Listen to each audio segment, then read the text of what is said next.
I'm Laurence. I'm going to present you Culture Time, which is a new crowdfunding platform for culture and arts. And as an introduction, thanks to your support, Eddie, a quick video to put you in the mood and give you maybe a little wake-up at the end of the presentations. Okay? Culture Time, comment devient-on une sorte de mécène pour l'art, l'éducation et la culture ?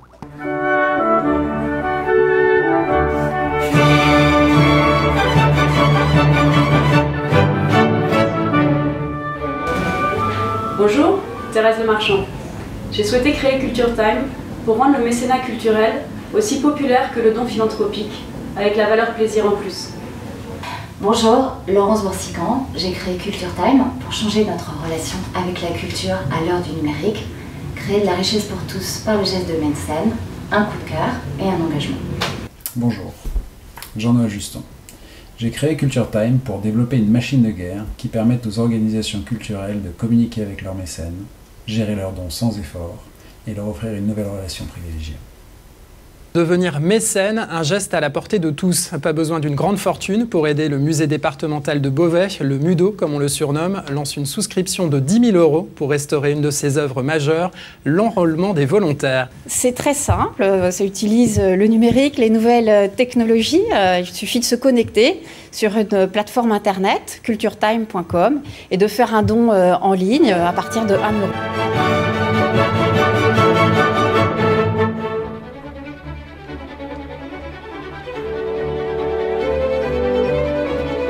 Culture Time est la plateforme française de crowdfunding pour le mécénat culturel.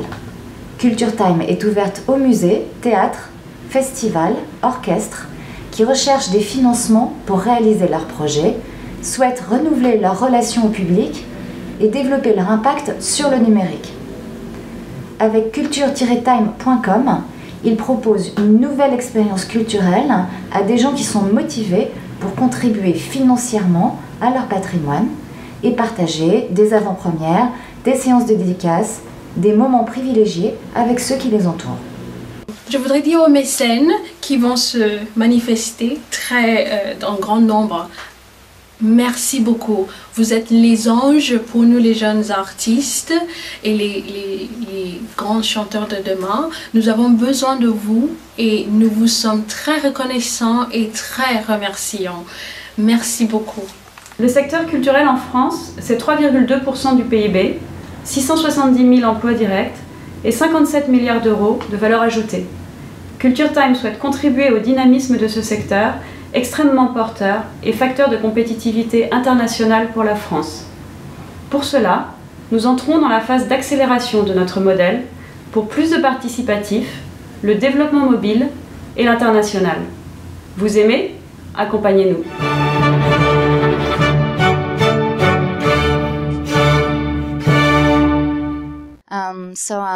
We are three founders who have created Culture Time 1 year ago. Culture Time, as you saw, is a new crowdfunding platform to promote the donation-based crowdfunding in culture, art, and all the conservation and museums. We all three come from the various mature industrial or financial positions. And I would say that if finance is not new to us, new finance is the thing we are working out at the moment. Why did we create Culture Time? We believe that crowdfunding is a very powerful tool to create fundraising and community building in the profit and non-profit sector. This is the first conviction. As we saw with social economy fundraising already, there is a room of possibilities to compensate for the donations from the grants from the government that are just diminishing at the moment. And at the same time, the French people seems to be very attached to their social environment and their cultural and artistic environment. So we can denombrate in France at a minimum 70 million people visiting occasionally or regularly a museum, festivals, music shows, etc. All of these people are not motivated to be donators at the moment just because most of the time they don't know that they have this capacity. what is new with the crowdfunding and the internet is first that project creativity and relationship can be really promoted through the crowdfunding projects.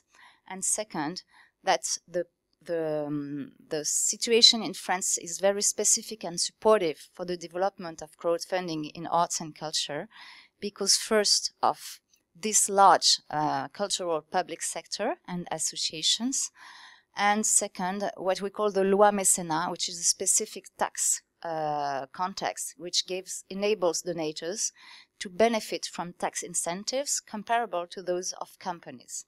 So if you are an individual donator or a private company, you get more or less the same incentive from the state, which is in a way matching your donation by giving you this fiscal and tax advantage. Okay. So where do we stand in the development of Culture Time? We have started our operation about 1 year ago. It's a classic reward-based platform giving access to, at the moment, about 30 different crowdfunding projects in various areas of art and culture. What is really the brand of Culture Time is to be only on this non-profit culture and art development, which means that all the project supporters on Culture Time are either public institutions, either local authorities or national ones. I mean large museums or like large theaters that you know, or associations. We have a general purpose and can apply the loi on mécénat and give these tax incentives. So in fact, the moderation of the projects that we have is both objective with this: are you or not capable to emit these fiscal receipts and to give this tax advantage to donators? And second, is your project suitable for a large public and giving a motivation to people to get a commitment to make your project succeed because they are fond of this art or they know this location since they are very beginning of their life, or they have a special link with this territory. Okay. What are the challenges of this development? What we are creating is somewhere a new reward-based kind of crowdfunding, in the sense that all the reward you take are defined by this loi on mécénat, with a necessary disproportion in the value of your donation compared to the value of what you get as a reward. In other words, to be very specific, the donation is limited to 65 euros per person in value. When you are an individual donator, it's different for companies, and it cannot exceed 25% of your giving. What we do is create new ways to create rewards with the cooperation with the museums and the festival we work with, especially in the sense of creating non-financial experience that gives you a personal link, but doesn't give you a price that something that you could see on the market. To give you some examples, it can be a private visit of the museum or of the theater. It can be invitations to meet the artist at the end of the show. It can be just a thank you with a personalized photo of what was the repetition, the rehearsal, or what was the last moment of the show.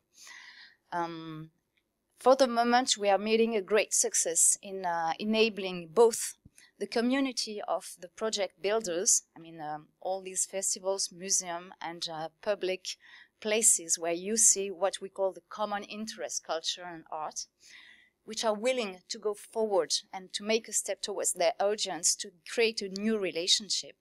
And at the same time, a good perception by the audience to have a new proposal of cultural experience by this patron or donation scheme that gives them a way to be individually compensated with non-financial objects.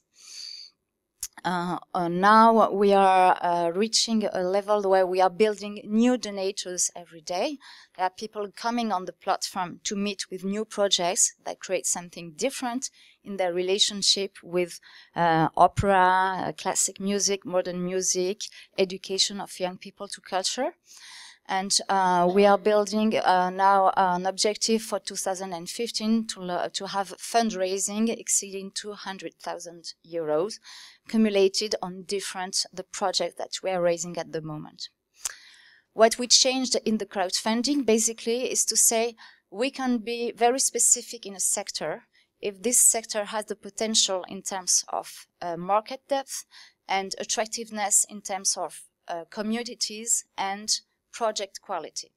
We are very convinced that the motivation of the donator in this type of comportment, of behavior being related to a specific place or a specific art is really the purpose of the project. Is it speaking to me? Does it make something different in the way I'm addressing my position as an audience or just a citizen? So this reward based for non-profit is building a new cultural experience and a new way to create a link between these institutions for new publics that come to them first with the digital and second with the willingness to build a relationship within this community. Okay. So just to conclude, we are now starting our second, very soon, our second year of operations with more and more projects coming to us. The business model is very simple. It's classic to crowdfunding. It's 8% cut on the fund raised on the platform, which is more or less in the standards.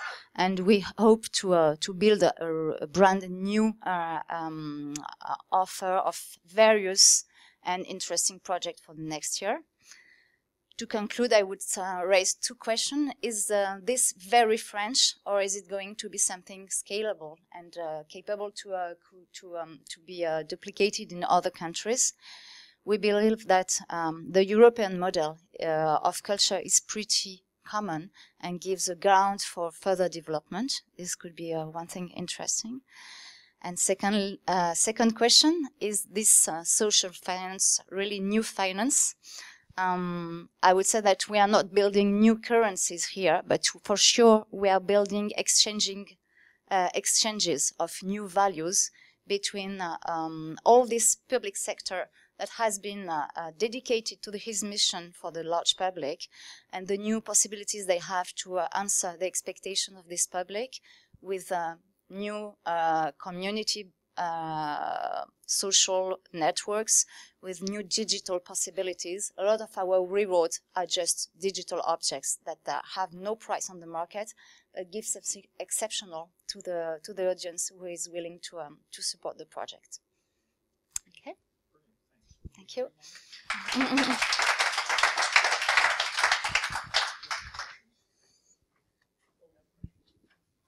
Je vais poser une question que je voulais poser avant. En fait, il y a des gens qui disent que les associations caritatives ou les projets de cette nature ont besoin de renouveler leur pool de donneurs, de donateurs, parce que les donateurs sont plutôt âgés et les jeunes ne s'intéressent pas aux associations traditionnelles caritatives. Est-ce que vous observez un rajeunissement des donateurs sur votre plateforme par rapport aux donateurs que les sociétés, enfin les associations ou les musées ont l'habitude d'avoir? Alors oui, certainement. Déjà, ça fait partie des raisons pour lesquelles les musées, les associations se mobilisent pour construire un projet. Oui, il y a un rajeunissement et il y a en même temps une pénétration de nouveaux usages pour les publics fidèles. Donc on assiste à deux phénomènes. On part toujours dans le crowdfunding du premier cercle, des abonnés, etc. Tout le monde n'est pas au rendez-vous sur un projet de crowdfunding. Ceux qui viennent se mettent dans les usages du numérique. Donc c'est déjà une première manière de renouveler la relation. Et oui, il y a des conquêtes sur des plus jeunes publics parce que ce sont ceux qui sont sensibles à deux choses. Essentiellement une communication différente, beaucoup plus participative avec les réseaux sociaux, mais pas seulement les réseaux sociaux. C'est aussi les manières d'échanger les informations privilégiées, de rendre ces promesses tangibles, d'inviter à des rencontres parfois in situ pour dupliquer ce qui se passe sur l'Internet. Et la deuxième chose qui est très mobilisatrice et assez jeune et qui donne un coup de dynamisme dans ce secteur, c'est l'aspect projet. C'est-à-dire qu'on connaît souvent un musée, un théâtre ou un opéra, on le redécouvre à travers le projet sur lequel il demande la contribution de tous pour arriver au bout de ce projet.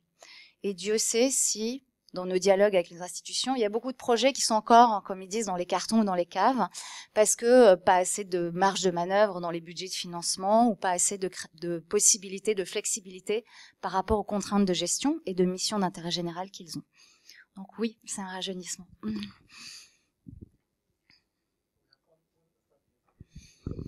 Is there some competition in this market?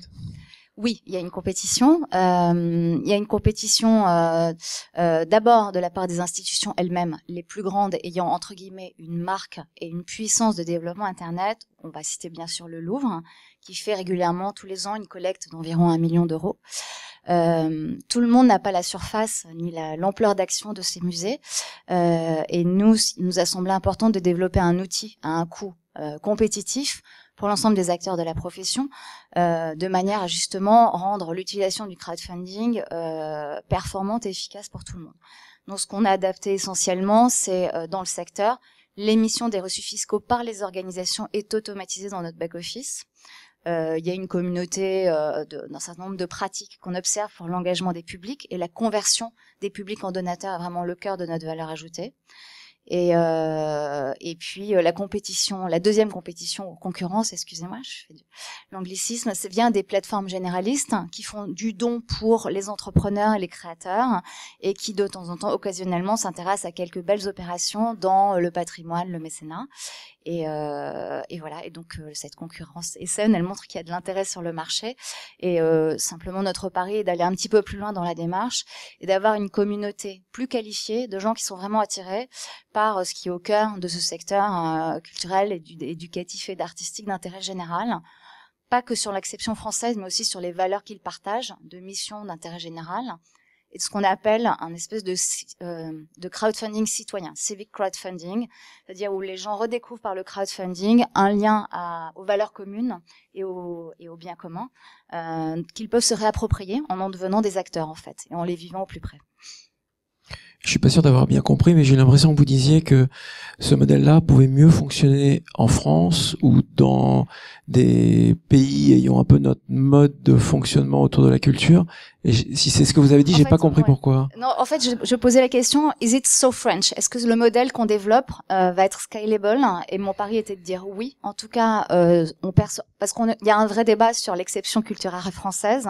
On n'est pas sur cette niche d'exception culturelle. On est sur vraiment un positionnement d'approfondir le secteur et toutes les communautés qui vont se qualifier et se créer autour de ce secteur.